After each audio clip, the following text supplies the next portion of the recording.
کیا حضرت عمر کی فضیلت میں حضرت نبی پاک علیہ الصلوۃ والسلام نے یہ بات نہیں فرمائی ہے کہ عمر، اللہ نے تجھے دین میں اتنی مضبوطی عطا کی ہے کہ جس گلی سے تم گزر جاتا ہے شیطان اس گلی میں نہیں آتا؟ کیا نبی نے یہ بات نہیں کہی عمر کے بارے میں؟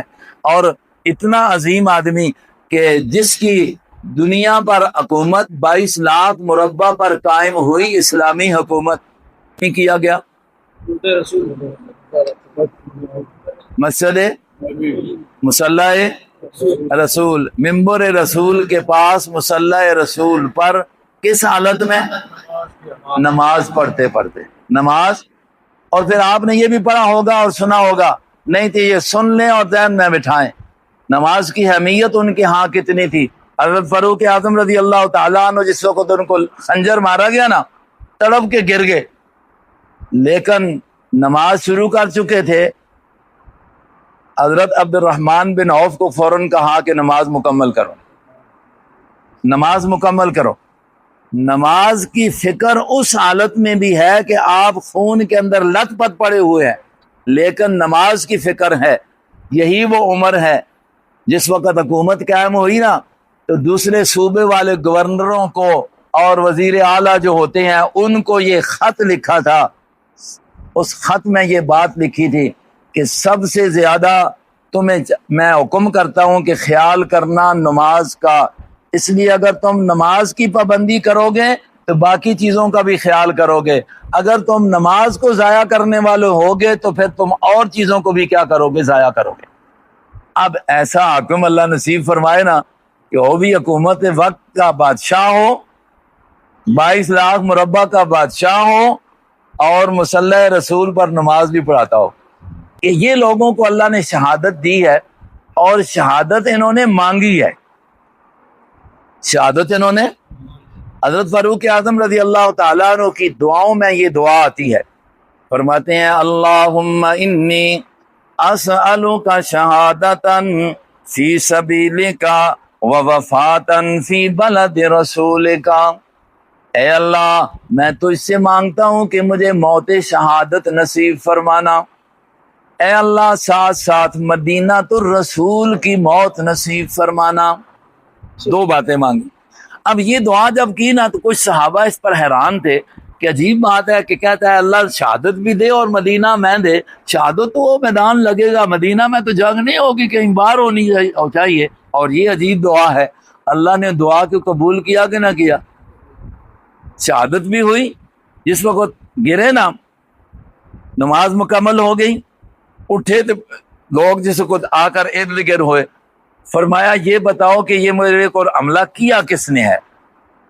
صحابہ نے بتایا ابو لولو مجوسی ایک شخص ایران کا تھا، یہ اس نے آپ پر حملہ کیا ہے۔ فرمانے لگے اللہ کا شکر ہے کسی مسلمان کے ہاتھوں سے مجھے زخمی نہیں کیا گیا، ایک کافر کے ہاتھ سے، منافق کے ہاتھ سے، جو ایک پوری ایک سازش کے تحت اس نے یہ کام کیا ہے، اللہ کا شکر ہے کہ مجھے اس کافر کے ہاتھوں سے یہ شہادت مل رہی ہے۔ کیونکہ شہادت آئے گی تبھی ظالم کے ہاتھوں بندے کی موت آئے یا کافر کے ہاتھوں بندے کی موت آئے، تو یہ شہادت بنتی ہے جب کہ بندہ ایمان والا بھی ہو۔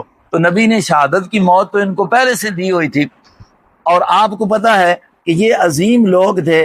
اس کے ساتھ ساتھ حضرت حسنین رضی اللہ عنہ، ان کو اللہ نے شہادت کا یہ موقع نصیب فرمایا۔ اس کو اور پر بھی جب غم آ جائے تو شریعت نے تو ہمیں کیا خبر دی ہے کہ ایسے موقع پر کہنا چاہیے انا للہ و انا الیہ۔ جب شہید کی موت کا ذکر کیا نا اللہ پاک نے اور کہا کہ اس کو مردہ بھی نہ کہو، تو ساتھ یہ کہا ہے کہ دنیا میں ایسی آزمائش تمہیں پر آئیں گی اور تمہیں نے کیا کہنا ہے؟ انا للہ و انا۔ کیوں؟ تم نے صبر کرنا ہے، اور صبر کرنے والوں کو اللہ کی طرف سے جنت کی بشارت ہے۔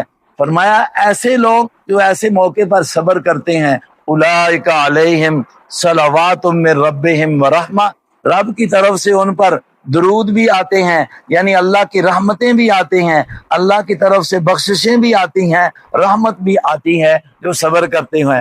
اور اس کے مقابلے میں جو آدمی کوئی میت ہو جائے، اس پر بین کرے، پیٹنا شروع کر دے، اس کے بارے میں ہمارے نبی نے کیا فرمایا ہے؟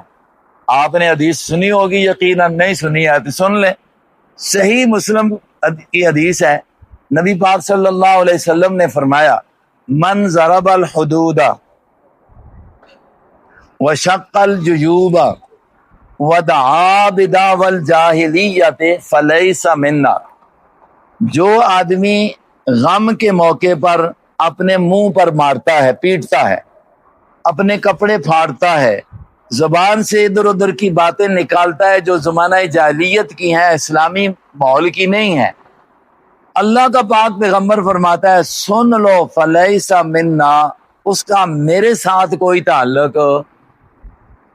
اب یہ دیکھیں ہم کیا کر رہے ہیں، میت ہو جاتا ہے تو اونچا اونچا ہمارے گھروں میں ہماری مائیں بہنیں جو ہیں وہ شور کر رہی ہوتی ہیں، کوئی مرد بھی رو رہے ہوتے ہیں۔ نبی پاک صلی اللہ علیہ وسلم کے گود مبارک میں اللہ اکبر 16-17 مہینے کا بیٹا ہے، ابراہیم نام ہے، آپ علیہ الصلوۃ والسلام نے گود میں اٹھایا ہوا ہے، دیکھتے دیکھتے روح پرواز کر جاتی ہے۔ جب روح پرواز کرتی ہے نبی علیہ الصلوۃ والسلام کی آنکھوں سے آنسوؤں کی لڑی بہتی ہے، داڑھی مبارک تر ہے، دیکھنے والوں نے فوراً اعتراض کر دیا یا رسول اللہ آپ بھی رو رہے ہیں، ادھر سے آپ نے منع کیا اور آپ بھی رو رہے ہیں۔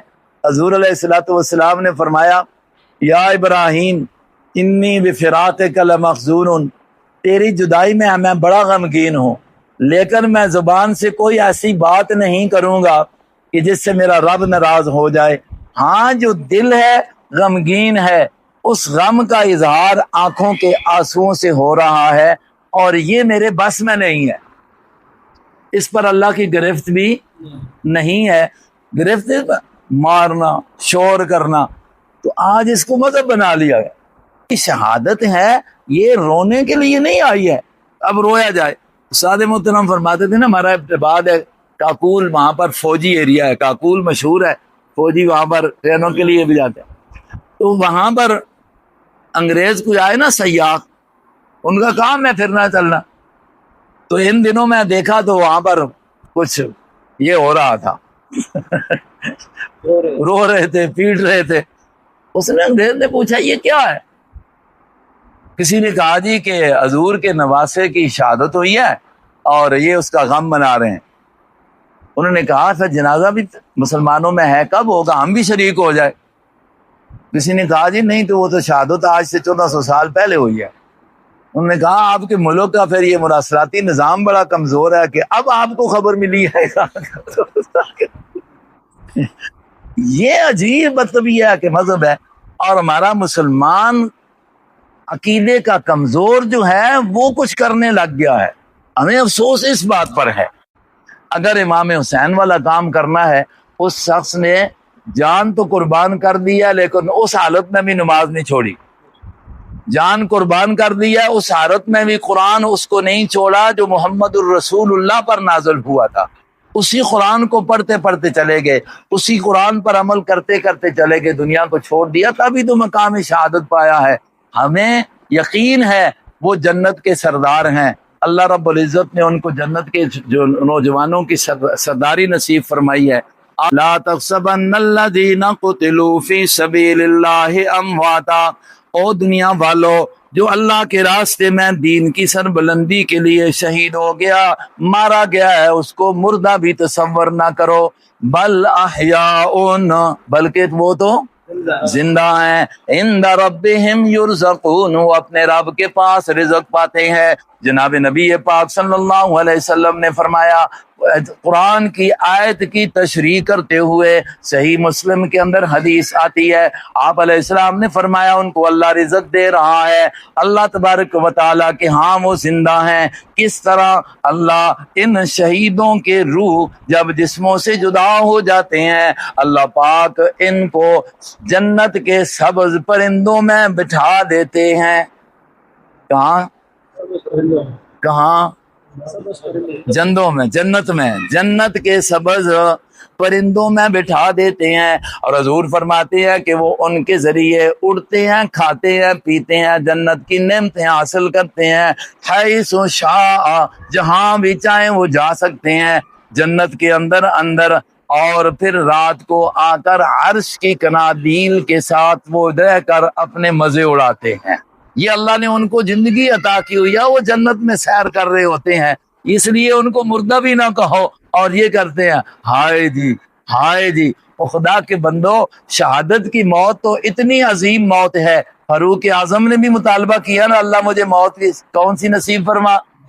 اس سے بڑھ کر جناب محمد الرسول اللہ صلی اللہ علیہ وسلم کی حدیث آپ دیکھیں, حضور فرماتے ہیں وددت, اے اللہ وددت ان اقتل فی سبیل اللہ ثم احیا ثم اقتل ثم احیا ثم اقتل. اے اللہ میں یہ بات پسند کرتا ہوں کہ مجھے اللہ تیرے راستے میں شہید کر دیا جائے, تو دوبارہ مجھے زندگی دے, پھر مجھے شہید کر دیا جائے, پھر تو مجھے زندگی دے, پھر مجھے شہید کر دیا جائے. یہ کون مانگ رہا ہے؟ اللہ کا نبی. تو اتنی عظیم موت ہے, اس کو مانگتا ہے اور ہم اس کے پیچھے روتے ہیں. اللہ کا نبی. اور ایک اور حدیث میں آتا ہے جنت میں شہیدوں سے اللہ پوچھے گا. تو نبی پاک صلی اللہ علیہ وسلم فرماتے ہیں جنت میں جنتیوں سے یعنی شہیدوں سے اللہ پوچھتے ہیں, شہیدوں کچھ چیز ضرورت ہو, حدیث پاک ہے, کچھ چیز ضرورت ہو. شہید کہتے ہیں اللہ جنت مل گئی یا اور کیا چیز ضرورت ہے؟ جنت میں کون سی چیز ہے کہ وہ نہیں ہے کہ ہم وہ اس کا مطالبہ کریں؟ اللہ دوبارہ کہتے ہیں شہیدوں کوئی ضرورت ہو مانگ لو, موقع ہے. پھر وہ کہتے ہیں اللہ کیا مانگیں, ہر شے ملی ہوئی ہے. تیسری بار جب اللہ پھر کہتے ہیں شہیدوں کچھ مانگو, آپس میں شہید ایک دوسرے سے بات کر کے کہتے ہیں اللہ کچھ دینا چاہتا ہے یار, چلو مانگتے ہیں. کیا مانگیں؟ کہتے ہیں یہ مانگتے ہیں کہ اللہ ہماری روحوں کو دوبارہ جسموں میں واپس کر, ہماری روحوں کو دوبارہ جسموں میں. کیوں؟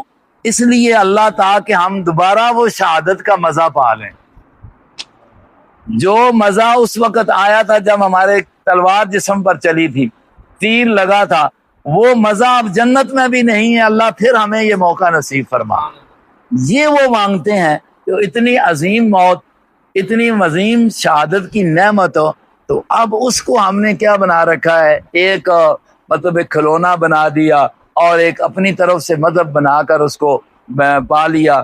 اور مسلمان بھی اس غلط پروپگنڈے میں شامل ہو کر وہ بھی وہی کچھ کرنے لگ گیا ہے, لباس میں بھی اور مطلب کردار میں بھی ساری چیزیں وہ ہو رہی ہیں. اسی کو تو علامہ اقبال نے ایسے لوگوں کو دیکھ کر نا یہ عجیب بڑی بات کہی تھی نا. علامہ کی بات بھی اس نے ایسے ہی موقع پر دیکھا نا مسلمانوں کو کہ جو کچھ بھی ہم کر رہے ہیں, ہماری وضاقت, ہمارا طریقہ طور طریقہ سارا جو ہے دوسری قوموں کے ساتھ ملتا ہے. تو اس نے کہا نا وضا میں تم ہو نصارا تو تمدن میں ہنود, یہ مسلمان ہے جنہیں دیکھ کر شرمائے یہود. علامہ کی بھی مان لو نا, مولوی کی نہیں مانتے. چینل صدائے ظہور کو سبسکرائب اور ویڈیو کو شیئر کریں. جزاکم اللہ.